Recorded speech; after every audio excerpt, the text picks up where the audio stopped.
Teardown time. This is a Amazon Blink Generation 3 outdoor camera. Let's tear it apart and see what we can find. So relatively complicated assembly, 3 circuit boards. Let's pop this cordwood assembly apart and take a peek inside. So we're going to look at least 4 fairly interesting bits of silicon. This Wi-Fi Bluetooth, the proprietary backhaul network, whatever this processor is, let's figure out who made that. We've got a NOR flash, we'll sort that one down. And there's a couple of the sensor for the cameras going to be worth looking at. There's just a goblet of interesting stuff here. We'll take this can off, of course, as well, and let's start this journey here. So let's take a look at this part here. If we just zoom into the package, you can see it doesn't make much sense in terms of a vendor AC100 282. Nothing on the internet about that, but no problem. You can just remove the packaging. There's actually 2 dies sitting in the package. This is probably pseudostatic RAM, and then this is the processor die on the right-hand side. These aren't to scale. The memory is actually quite a bit smaller, but it's perched on top, which tells me it's a pretty high-end controller. And if you go to this die here, you can see basically a very digital type architecture. The stuff in here is digital section. There's going to be an interface here. This looks like a DRAM potentially, high-speed PHY probably here. And if you then take one more photograph, you can find that it's actually from iMedia. iMedia was the company's name. That was Blink, and then Blink, of course, was bought by Amazon, so of course you can see the corporate suite, Amazon iMedia. You, of course, might ask yourself, what in the world are people doing designing custom processors? You know, you can buy stuff off the shelf, but I believe this is one of the earliest cameras that could offer a 2-year service life on a couple of AA batteries, so I suspect there's considerable attention in this design to low power. Okay, so we sorted this part here. Looks like it's a proprietary chip, probably designed for very low power. Above here was the associated NAND program part.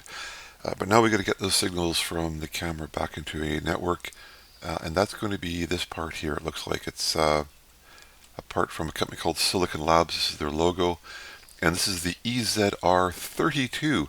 Now, because that's a merchant market part, of course, we can find a datasheet onto it. So it's for building proprietary networks and the sub-gigahertz range, and it's got a nice little block diagram.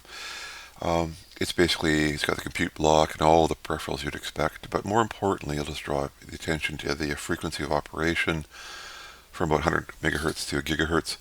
In North America, there's 2 ISM bands where you're allowed to transmit without a license. 433 megahertz and 915 are the most common where I live. So, of course, the question is, what frequency are they broadcasting on? And from that, we can actually take a look at the structure. So the antenna is actually on the right angle here, so it comes up and then goes into this little squiggle. And if we want to figure out the frequency of operation, one way of doing it is to connect it to a vector network analyzer. So now you can see that I've just had the antenna board coming over to this bit of measurement equipment. I'm doing what's known as a scattering plot, S11. Their frequency is on the bottom, so I'm going from 800 megahertz to 1.2 gigahertz. And the instrument's telling me at about a gigahertz, the energy is mostly not being reflected backwards. So it's kind of reverse logic when you do an S11. This is telling me the antenna is the most efficient in dropping the energy out here. Up here it's basically saying the energy is being reflected back.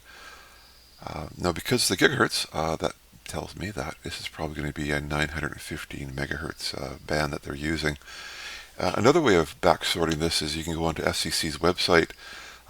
In America, if you want to sell a product, you have to get, which is an intentional radiator, you actually have to get a report to them, otherwise you're not allowed to sell it. And the nice thing about that, of course, is that you have a double confirmation, 900 megahertz. And the other thing, of course, is the power output's an interesting thing. This camera can work for 2 years on a couple of AA cells, and to do that, of course, you have to have something which generates a lot less power. You can see that there's probably a Wi-Fi on this, and we'll find that in a moment, but it draws a huge amount of power, air quotes, 0.1 watts. 16 milliwatts, of course, is much better if we were trying to save battery life. So that's why they chose a proprietary backhaul, and that's why if you own a Blink camera, you get a sync module with it. This is a die photograph, just confirming indeed, of course, it all matches up. This is obviously the RF section down here. Up here is all of the digital, and there's all the peripherals there, so a very classic bit of mixed signal design. And here's a pretty photograph confirming that it's from Silicon Labs, and the silicon's about 10 years old now, so definitely look at some very mature product. Okay, this is the second circuit board in the assembly, and I think it's worth looking at this chunk of the product. There's a semiconductor marked U1 there. It's what's known as a bare die. So basically we're looking at the actual silicon that is soldered onto the circuit board. If you zoom into that bare die, you can see they've laser etched a part number on it. It's fairly faint, but it traces to this Cypress datasheet. It is a Wi-Fi Bluetooth part. Now, that's kind of interesting because, of course, the product has to synchronize to something called a sync module. You basically need one of these products, as near as I can tell, so it always talks back to this, and then that talks to your Wi-Fi network.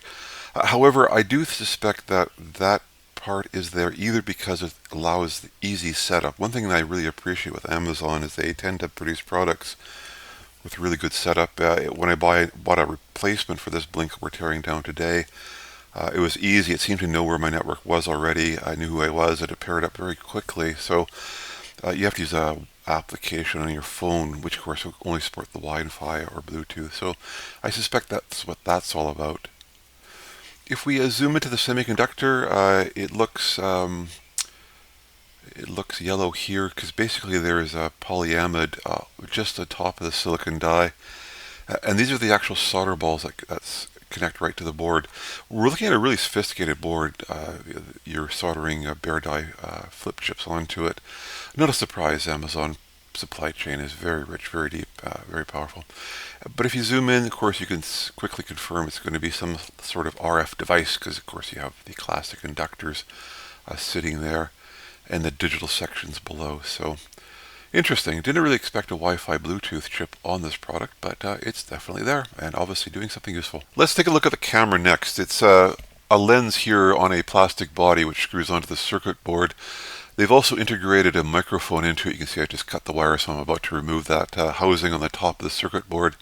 And when one does so, one can get this picture here. Sitting in the center there is the actual CMOS imager. This is another example of a die mounted directly onto a circuit board. Let's just zoom in a little bit. You can see the interference pattern there forming a nice pretty color onto it. Now if you take that sensor off the board and image it with a microscope looking straight down, the center here is essentially the imaging array, and there's going to be a Bayer filter under that. I must admit it looks a bit flat when you photograph with straight down light. I think I'm going to work on my imaging technique to see if I can actually pick up a picture in detail of a CMOS sensor, because they are truly nifty looking devices. Okay, well, you of course might be wondering why I'm tearing down a blink camera, because they're kind of expensive devices. This one unfortunately did fail in my house. The housing here has a speaker, and it mounts here, and then it's protected by a little weatherproof gasket. Unfortunately, if you zoom into the gasket area, you can see something called efflorescence or minerals. I suspect that rainwater here has gotten into the assembly and potentially caused its demise.